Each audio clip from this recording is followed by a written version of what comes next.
So we will talk about controlled breeding experiments. Controlled breeding experiments. Basically अभी तक हमने ये देखा था कि सुपीरियर मेल और सुपीरियर फीमेल को हम सेलेक्ट करेंगे. जब उनकी मेटिंग होगी तो जो नेक्स्ट जनरेशन हमें मिलेगी it will have both the characters, या फिर हम बोलेंगे it will have the characters of both the parents. ठीक है, तो जो डिजायरेबल कैरेक्टर्स हम चाहते थे उनको ऑब्टेन करने के लिए हमने क्या करवाया था, हमने ब्रीडिंग करवाई थी. अभी तक हमने इनब्रीडिंग और आउटब्रीडिंग पढ़ लिया. ठीक है, लेकिन यहाँ पर जो ये कंट्रोल्ड ब्रीडिंग है इसका मतलब ये है कि आर्टिफिशियल इंसेमिनेशन की मदद से, आर्टिफिशियल इंसेमिनेशन की मदद से ये हम डिसाइड करेंगे कि कौन कौन से कैरेक्टर्स हम ऑब्टेन करना चाहते हैं. फीमेल कौन सी होनी चाहिए या फिर मेल कौन सा होना चाहिए. ठीक है, तो which technique is used in controlled breeding experiment? Artificial insemination. Artificial insemination. तो इसका मतलब क्या है? इसका मतलब ये होता है कि हमारे जो डिजायरेबल कैरेक्टर्स हैं जो कि हम किसी भी एक ब्रीड में ऑब्टेन करना चाहते हैं, हम खुद से यानी कि आर्टिफिशियली मेल गैमेट्स के स्पर्म्स को फीमेल की बॉडी में इंट्रोड्यूस कर सकते हैं ताकि फर्टिलाइजेशन के रिजल्ट में जो न्यू ऑर्गेनिज्म बनेगा, जो न्यू प्रोडक्ट हमें मिलेगा, उसमें हमारे डिजायरेबल कैरेक्टर्स प्रेजेंट हो. ठीक है, लेकिन मान लीजिए कोई फीमेल रिसेंटली हमारे पास अवेलेबल नहीं है, लेकिन मेल के वो कैरेक्टर्स यानी कि मेल गैमेट्स स्पर्म्स हमारे पास अवेलेबल है जो कि हमारे डिजायरेबल कैरेक्टर्स को कैरी करते हैं, है ना. तो हम क्या करेंगे, अगर हम ये जानते हैं कि जो फीमेल है वो 3 दिन के बाद अवेलेबल होगी, वो फीमेल 3 दिन के बाद अवेलेबल होगी, लेकिन 3 दिन तक ये स्पर्म्स तो सरवाइव नहीं कर पाएंगे अगर आप इनको रूम टेम्परेचर पे रखोगे. Right, what we will do is we will store them. हम इन स्पर्म्स को -196 डिग्री सेल्सियस लिक्विड नाइट्रोजन में स्टोर करेंगे. वैसे ये टर्म आपने पॉलन ग्रेन्स के लिए पढ़ी होगी. तो बेसिकली एग्जैक्टली इतने ही टेम्परेचर पर करें या ना करें, हम बिल्कुल चिल्ड आइस पे रखते हैं. हम स्पर्म्स को बहुत ही ज्यादा लोअर टेम्परेचर की कंडीशंस पर रखेंगे और ऐसा इसलिए किया जाता है ताकि जो स्पर्म्स की वायबिलिटी है यानी कि एग के साथ फर्टिलाइज करने की क्षमता वो खत्म ना हो, है ना. तो हमने क्या किया, हमने स्टोर करके रख लिया. बेसिकली इसकी जगह पर आप यहाँ पर लिख लीजिए फ्रीज कर दिया जाता है स्पर्म्स को. फ्रीज करने का रीजन क्या है, उनकी वायबिलिटी को मेंटेन रखना, और जब हमें ये फीमेल अवेलेबल हो जाएगी इन स्पर्म्स को आर्टिफिशियली उन फीमेल की बॉडी में इंट्रोड्यूस किया जाएगा. सो दिस इज आर्टिफिशियल इंसेमिनेशन. इस प्रोसेस के अंदर हम मेल गैमेट्स को आर्टिफिशियली फीमेल की बॉडी के अंदर इंट्रोड्यूस कर देते हैं. उसके रिजल्ट में जो फर्टिलाइजेशन होगी, हमारा डिजायरेबल जो प्रोडक्ट होगा वो हमें ऑब्टेन हो जाएगा यानी कि हमें मिल जाएगा. ठीक है, अदर देन दिस एक मेथड है जिसको कहा जाता है मॉइट. इसका मतलब है मल्टीपल ओव्यूलेशन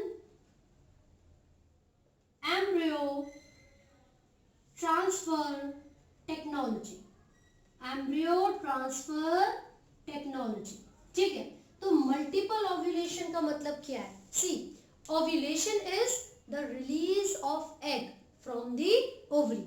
जब भी ओवरी में से एग रिलीज होगा तो उसको हम ओव्यूलेशन बोलेंगे, लेकिन यहाँ पर लिखा हुआ है मल्टीपल ओव्यूलेशन. इसका मतलब ये हुआ कि जिस प्रोसेस के बारे में हम बात कर रहे हैं इसमें एक एग नहीं बल्कि बहुत सारे एग्स रिलीज होंगे. राइट, लेकिन ये कैसे रिलीज होंगे? जनरली हम इसको कैटल के लिए, ये जो पूरी टेक्निक हम पढ़ रहे थे आर्टिफिशियल इंसेमिनेशन है ना, या फिर मॉइट, इनको हम कैटल के लिए यूज करते हैं. अदरवाइज शीप, रैट है ना, बफेलो वगैरह इन सब के लिए यूज किया जाता है ये. अब यहाँ पर जो मॉइट है इसमें मल्टीपल ओव्यूलेशन का मतलब है instead of one egg many eggs are released. Many eggs are produced. ठीक है, लेकिन इन मल्टीपल ओव्यूलेशन को करवाने के लिए किसी न किसी केमिकल की जरूरत होगी एंड हम क्या करेंगे, कैटल के अंदर FSH लाइक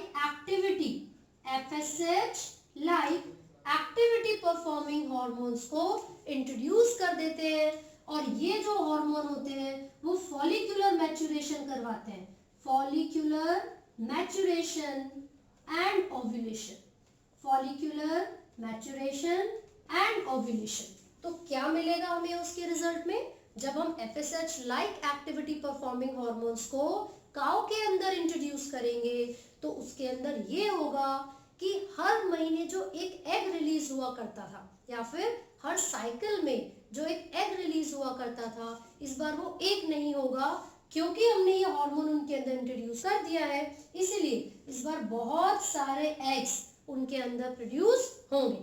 ठीक है, तो जिस फीमेल के अंदर हमने इस हार्मोन को इंट्रोड्यूस किया था उस काऊ को जेनेटिक मदर कहा जाता है। क्या कहते हैं, जेनेटिक मदर। तो यहाँ पर एक की जगह पर बहुत सारे एग रिलीज हुए हैं, इसीलिए this is called super ovulation, super ovulation. और इस सुपर ओव्यूलेशन के रिजल्ट में 6 से 8 एग्स हमें मिल जाते हैं, 6 to 8 एग्स हमें मिल गए। ठीक है, अब क्या करेंगे, जो काऊ जो कि जेनेटिक मदर कहलाती है, जिसके अंदर 6 से 8 अंडे रिलीज हो चुके हैं, या तो हम उसको किसी एलाइड बुल के साथ मेटिंग करने के लिए छोड़ेंगे, अदरवाइज आर्टिफिशियल इंसेमिनेशन टेक्निक का यूज करके किसी सुपीरियर बुल से स्पर्म्स लेंगे और कहां पर इंट्रोड्यूस करेंगे, जेनेटिक मदर के अंदर। और जैसे ही स्पर्म्स जेनेटिक मदर के अंदर जाएंगे तो वो जो 6 to 8 एग्स प्रेजेंट थे, now these eggs will be fertilised. अब वो एग्स क्या हो जाएंगे, फर्टिलाइज्ड। तो दीज फर्टिलाइज्ड एग्स और जाइगोट, दीज फर्टिलाइज्ड एग्स और जाइगोट्स नॉन सर्जिकली रिमूव कर लिए जाते हैं जेनेटिक मदर की बॉडी से। अब ये 6 से 8 अंडे थे, स्पर्म्स आने से फर्टिलाइज हो गए हैं, नाउ दीज आर जाइगोट्स और फर्टिलाइज्ड एग्स। इन फर्टिलाइज्ड एग्स को नॉन सर्जिकली जेनेटिक मदर की बॉडी से निकाला जाएगा और किसी दूसरी काऊ के अंदर इंट्रोड्यूस कर दिया जाएगा, जिस काऊ को कहा जाता है सरोगेट मदर। क्या बोलेंगे, सरोगेट मदर। तो इसका मतलब ये हुआ कि अगर कभी भी मॉइट टेक्नोलॉजी का यूज हम करेंगे तो फिर एक काफ यानी कि एक बछड़े की फॉर्मेशन के लिए या प्रोडक्शन के लिए 2 मदर की जरूरत होती है।